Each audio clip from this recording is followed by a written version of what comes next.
How's everyone doing? Hello, how's everyone doing? My name is Dawn Felton.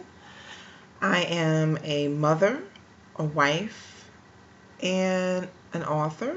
I also have a part-time job where it helps me pay the bills.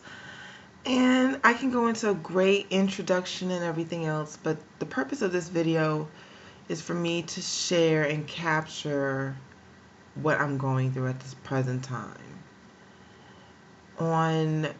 Let me go back. Earlier this year, pretty much around February, right around the Super Bowl, and I remember it clearly, I did a self-exam for my breast and I found a lump. So with that information, I had already had an appointment for the doctor. And after having that appointment for the doctor, I mentioned, hey, I felt the lump, something's there, and I'm a little concerned about it. So I scheduled a GYN appointment. And then, of course, I mentioned I may need the mammogram, all the other stuff. And I did that.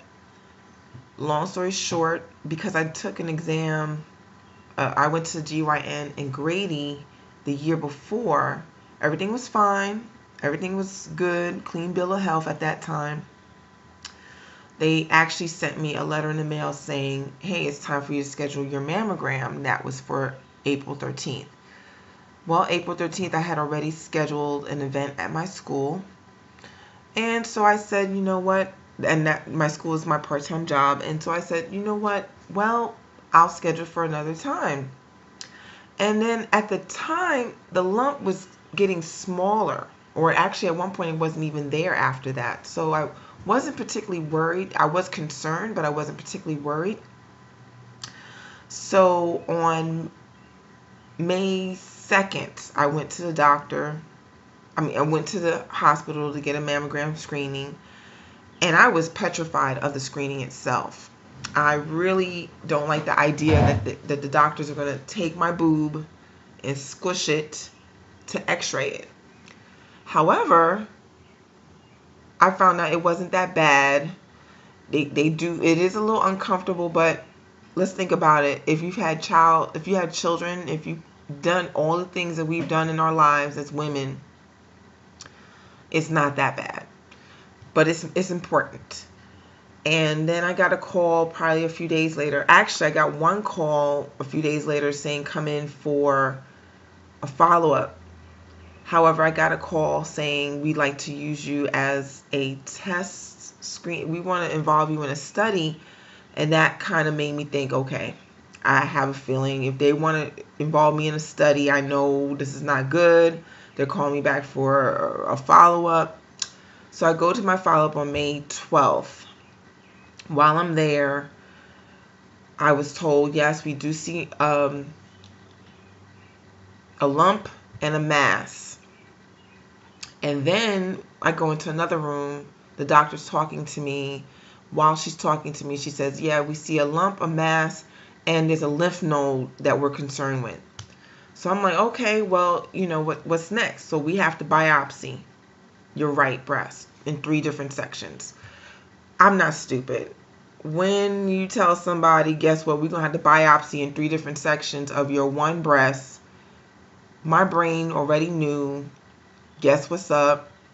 This is not going to be good. Something's not going to come back great. It's not going to be, oh, you're fine. Everything's good. We just biopsied you in 3 sections of one breast. You're good. No. So the biopsy took place the same day. It was not comfortable. It was very difficult. Of course, I went on like everything was fine. What can I do? We're just going to keep moving on. May 23rd, I went to the hospital with my husband. And I was told that I had stage 1A breast cancer. And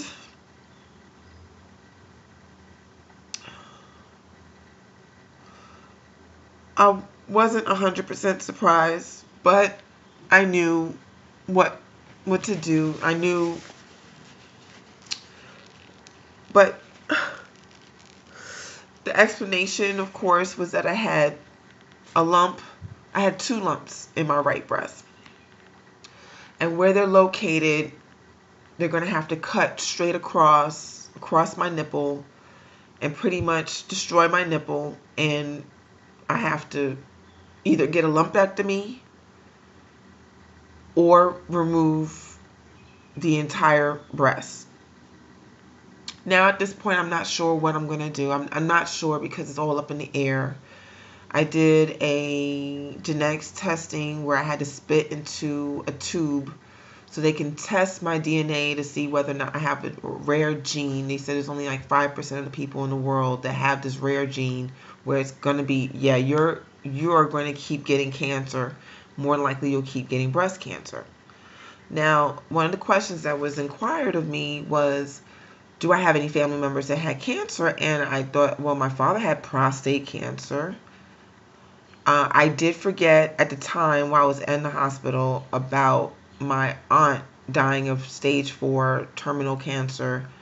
I'm not sure what her cancer was, what part of the body it was in, but at that point she had just buried her husband, and in my mind, I had the interpretation that she wasn't really focused on her health. She was mostly focused on her husband's health, Uncle Ivan's health.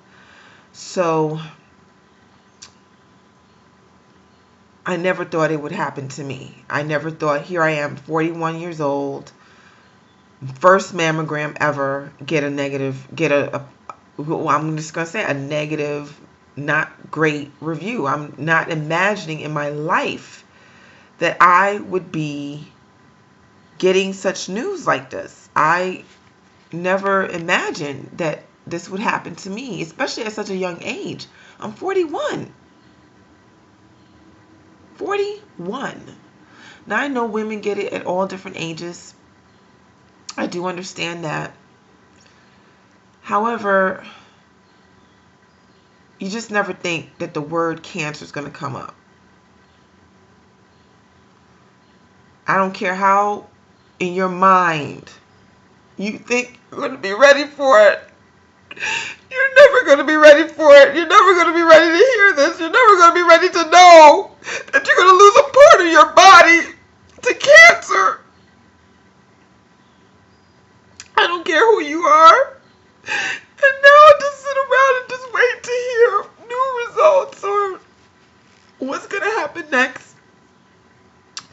At this time, it's a tentative, well, today is June 8th.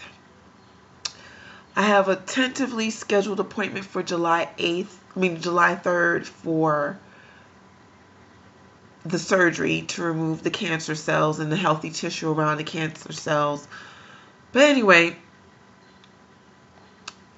not sure how I'm going to handle it that day. I just knock me the fuck out. That's how I have to say. Just knock me the fuck out. If you have to hit me upside my head, do that. Whatever. I don't want to know. I don't want to see anything. I don't even want to see the scar. Like, I just want to be fixed. Fix it. And that's it.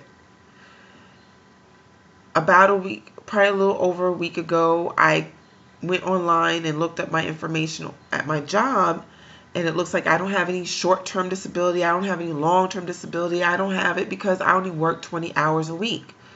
Then on top of that, I may not get FMLA. So I don't know where I'm going to be, what's going to happen, but I do know that my family's there to support me, and I greatly appreciate the support that they're giving me. I called my mother, or actually I didn't really have time to call my mother. I didn't call her the same day that I found the diagnosis. She called me the first morning and said, hey, what's going on?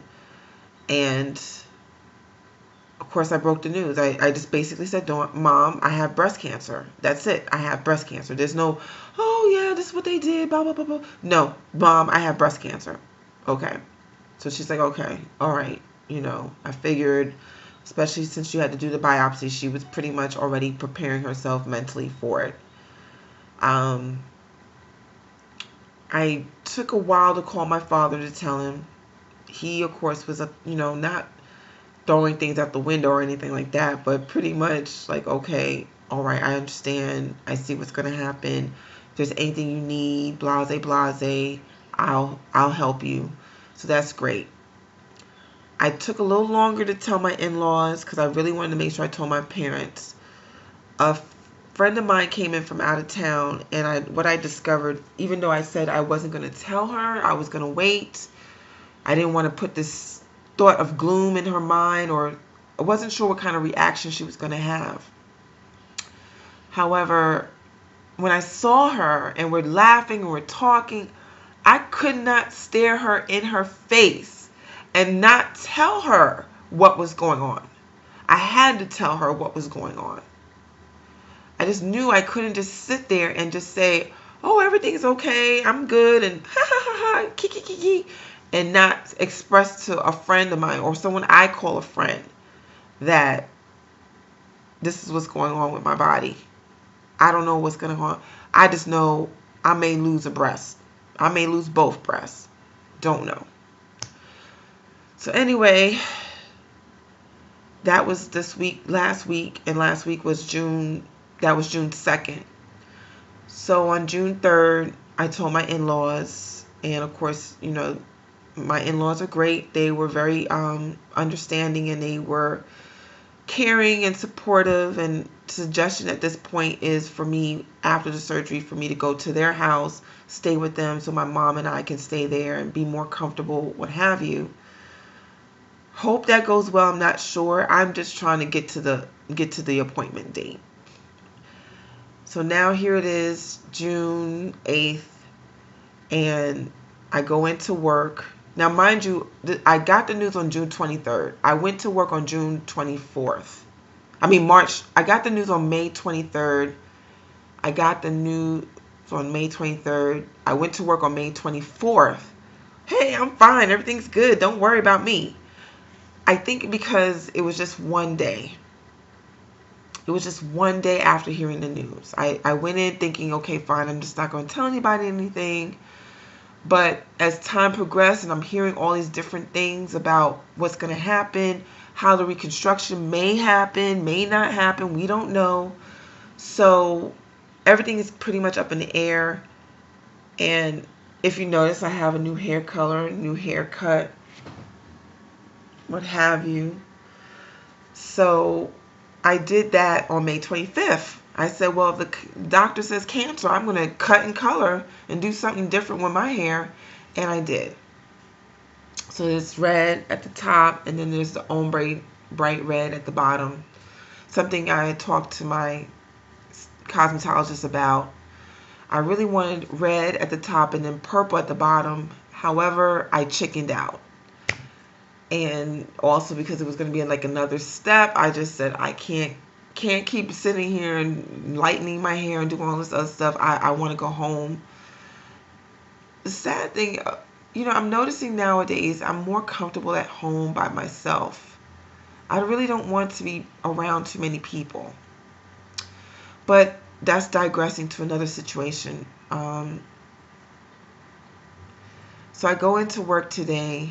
And as I'm at work, I go in, it's like, hi, and I wasn't as enthusiastic as I normally am. And I could feel myself like not feeling good and just like, oh, this is not good for me to stare in their face and act like everything is okay when it's not. Of course, everyone's like, how you doing? I'm well, I'm blessed, I'm this, I'm that. And then I said, you know what? I can't just keep staring at my coworker who I work very closely with and pretend that I'm okay. So I called her to the back, and she was like, okay, what's wrong? Like, she knew something was wrong. She was like, oh my God, let me give you a hug. And right after we hugged, I told her, I said, look, you know how you went for your mammogram? I went for my mammogram too, and I did not get good results. It's bad. I may end up losing the breast. But before I got into details, we went to another room, and we sat down and we talked, and she shared with me that her mother went through the same thing and she ended up losing a breast. Her mother is much older. Her mother's in her 80s. So for her, it was a little different. You figure at 80, I don't need my breast. But, I'm 41. I still want, some stuff there. You know what I mean? I still got it going on. At this point, I'm thinking if they go in and they fix something, make it bigger and better. I don't want to hear reduction. Reduction is not an option for me. I didn't get to size double D for you to turn around and reduce me down to a C, and then have these big arms and big chests and everything big, and then my breasts are like these little teeny nubs. No. You're not going to do that for me. You're going to hook me up. You're going to fix me up, make me bigger and better, new and improved. So anyway, as I get closer to the end of this video that I'm doing to capture the moments, I am going to go ahead and wrap up. There's days I feel like I'm going to fight this and conquer it, but there's days I feel like this is hopeless. So there I am. That's what's up.